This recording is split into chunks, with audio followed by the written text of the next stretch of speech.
So, welcome back. I've got another 2-bit design I want to show you. Now, I just did one video and hopefully you watched it, enjoyed it. It's how to use multiple bits on easel. So, I've already done the design. I'm going to get my material shape going real fast at 12. My workpiece is going to be a 12 by 24. So I'm going to put 24 in the top, and it's going to be 3/4 of an inch thick material. Oh, I don't want 75 inches thick. 0.75. That's much better. And I always say my material is MDF, although I always use pine. Pine is my majority material. So I'm going to zoom this out. Close this over just a little bit. I've already got my design from before. File. Let's see where it went. Edit. Paste. But with this design, we're going to do something a little different. I'm going to take this item, and we're going to move it right here out of the way for the moment. We're going to make it gray. And then I'm going to do, this is going to be a raised letter carve. Instead of an inset like the other one, this is going to be raised letters. I'm going to do shape, we're going to do a square. Click on the shape, we're going to make the shape 22 by 10. That's 22 by 10.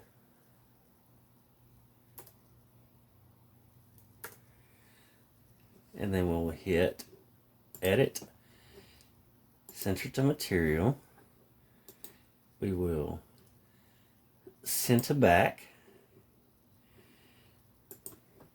And our cut depth is going to be a 1/2 inch. It's going to be 0.5.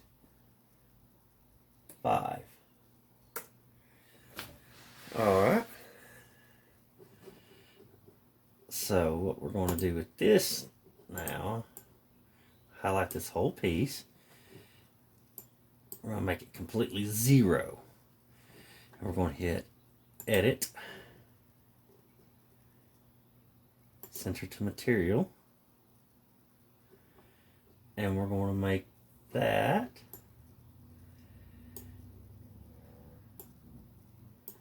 is what we're going to get. Let's see, detailed preview.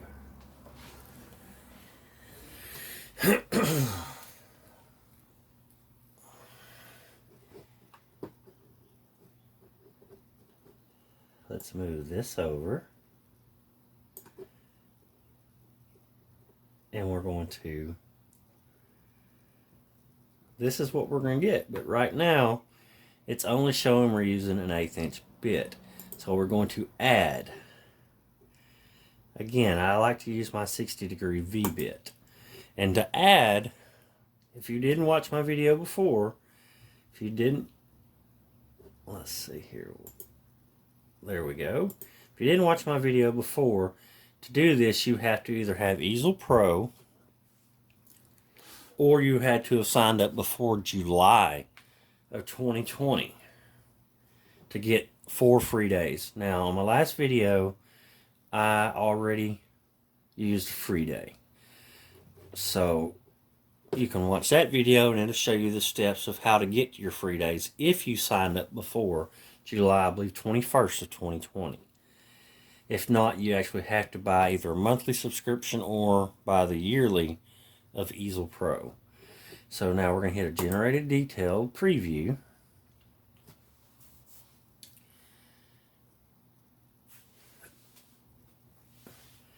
And this is what we're going to get once it's done. And you could actually do a layered text with this, but I'm not going to do that.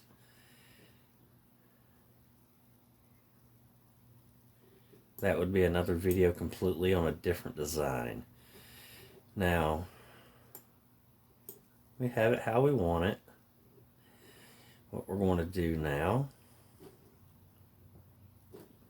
is I'm going to go ahead and change my cut settings.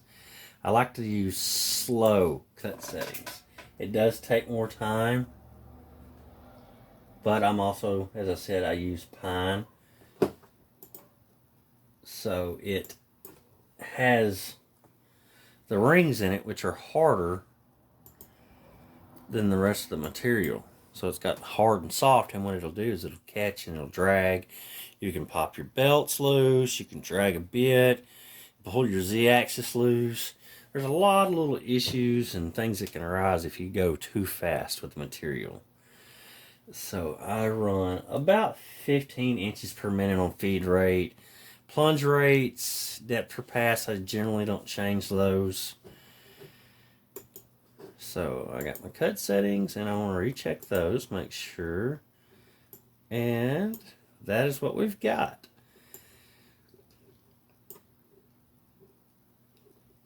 On our sign. And now you can hit simulate and it will tell you just how long it's going to take to do these cuts. And again, like I said, I slow mine down. You may be using a different machine. You may be using, different programs to cut where you can adjust your cut feeds on the fly. With Bob CNC, it's a wood frame machine.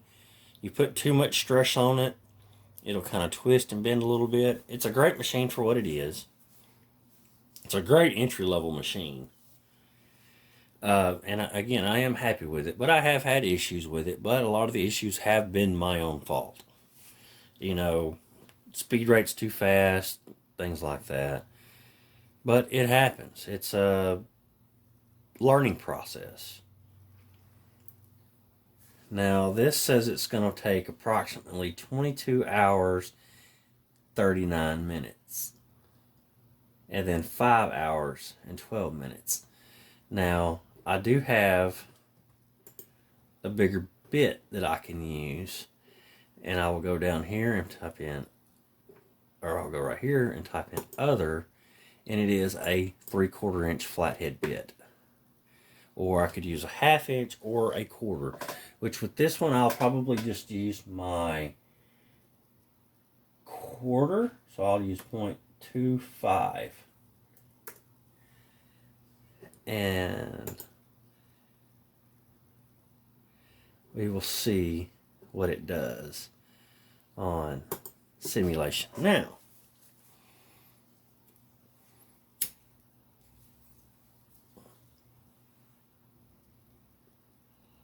the 1/4 inch bit, I've got a 1/4 inch, a 1/2, and a 3/4 inch. So they're just flat-faced bits for, surfacing bits, things like that. And you can make them carve deeper.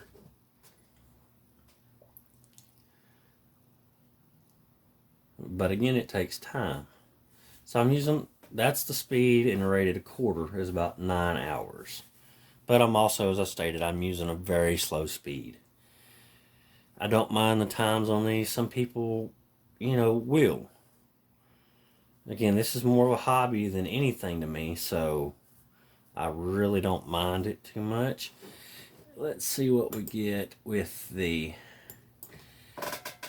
0.5 bit. A 1/2 inch flat face bit. And I'll even show you what the bits look like. We'll hit generate detail.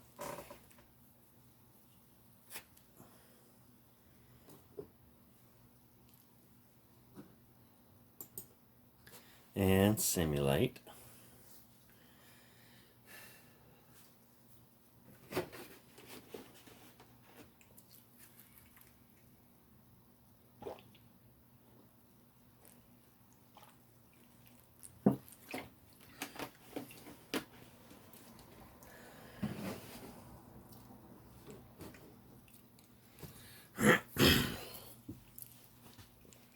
And of course, as you can already see down in the bottom, it's taking it from 100 hours, whatever it was the first time, down to 4 hours.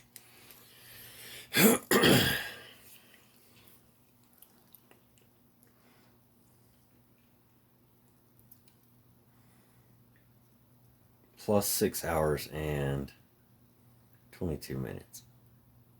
So roughly with this, we're looking at roughly about a 10-hour cut regardless. I think a 1/4 inch bit. Oh, let's see here.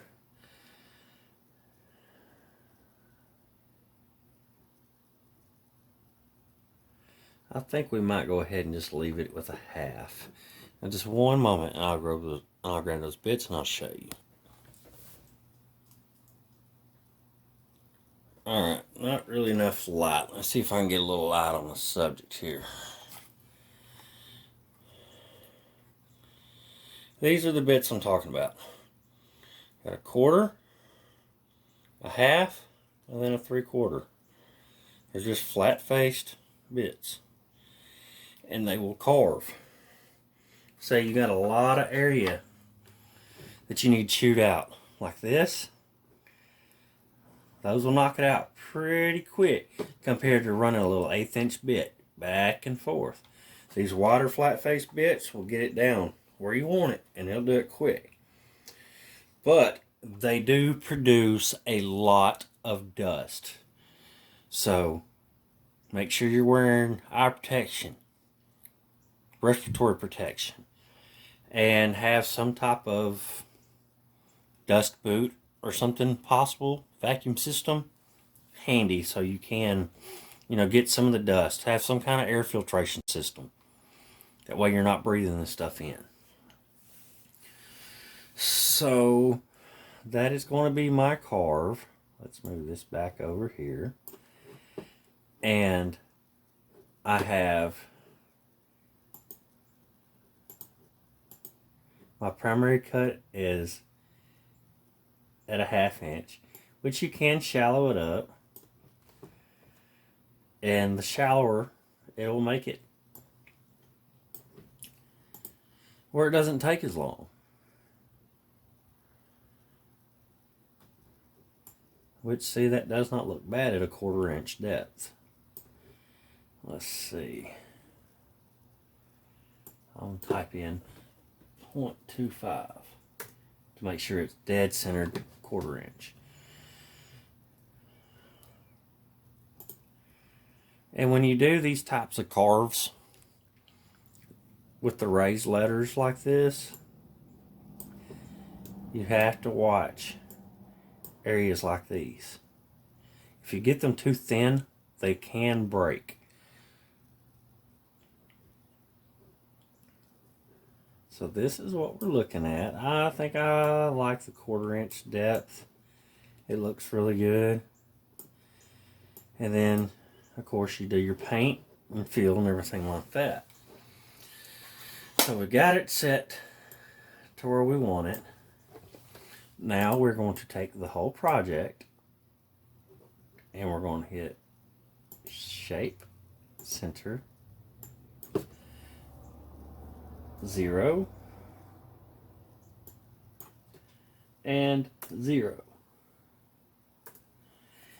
And we're going to name it. Rename. And this is going to be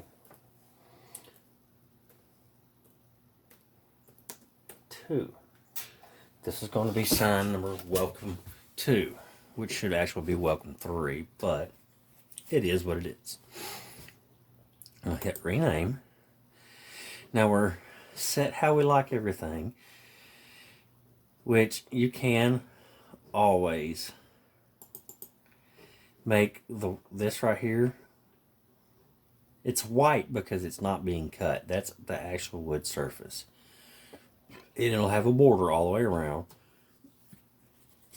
You can actually make this area a little bit smaller. That way, like right up here in that corner, it's not lapping into the border. But I actually thought it looked pretty good that way myself. But as I said, it's all a matter of personal preferences. So now we've got our 2 bits. Got a 1/2 inch bit and a 60 degree. We will hit machine. Well, first, let's check our cut speeds. We got roughing bit, 15. Detail, 15. Okay. Because sometimes when you change bits, you may want to recheck your feed rates and everything like that. So we will hit machine, advanced, generate G code. Now normally if you don't have Easel Pro or free days, you'll get a pop-up here stating that a function that you're using requires Easel Pro, and it'll tell you what functions, and it's generally VBit. And then you'll hit in the top corner of the little bar that pops up your options, and if you scroll down, if you signed up in time, you'll have an option that says use free day, and that's what I did, which you'll see in the last video. Now let me get my screen to catch up. There we go. You have export roughing G code, which will be the first one that you use, and then you'll export detail G code. So we'll hit roughing G code first, which will pop up welcome to roughing.nc. I'm sorry, not dot, underscore roughing.nc. And then after it's downloaded, you hit export detail, and it'll say welcome to underscore detail.nc. So we've got our G code saved. Now we will go to UGS, or I use UGS because I have Bob CNC. You may have a different way to send the program files to your CNC. So you take your G code to whichever program you use and you upload it. But since I'm using UGS, we'll hit File, Open, sometime today, and we will hit Welcome to Roughing and Open. And that shows you all the roughing passes. And my spindle is sitting centered. And then we will hit File. After you run this program, of course, you'll run this one first. It'll do its business. Then you'll hit Open.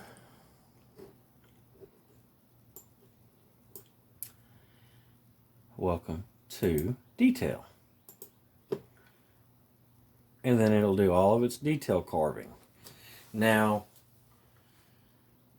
between cut files, the roughing and detail, you don't want to move the workpiece. Once you finish the first program, if you're using UGS, after you've set your center point, of course, you do that before you even start your cut, the first cut. You'll hit, reset 0, which will be, the center of your material, which my material is a 24 by 12. So it'll be at 6 inches up and 12 inches across will be the center, which on my machine it shows it right here. That's my center point. So once you've set your 0 and everything like that, and you did your first cut, you'll go through, you'll open your file, you will hit welcome, or whatever you name the project. I'm just saying welcome because that's what I named mine. Welcome to Detail, and it'll bring this one up. Before you start the file, you just hit return to 0. The machine will go from its home location back to your 0, and then you hit start. And that's all there is to that as well. Like I said, if you need help, have questions, please let me know. More than happy to help. Like, comment, subscribe, and have a great day.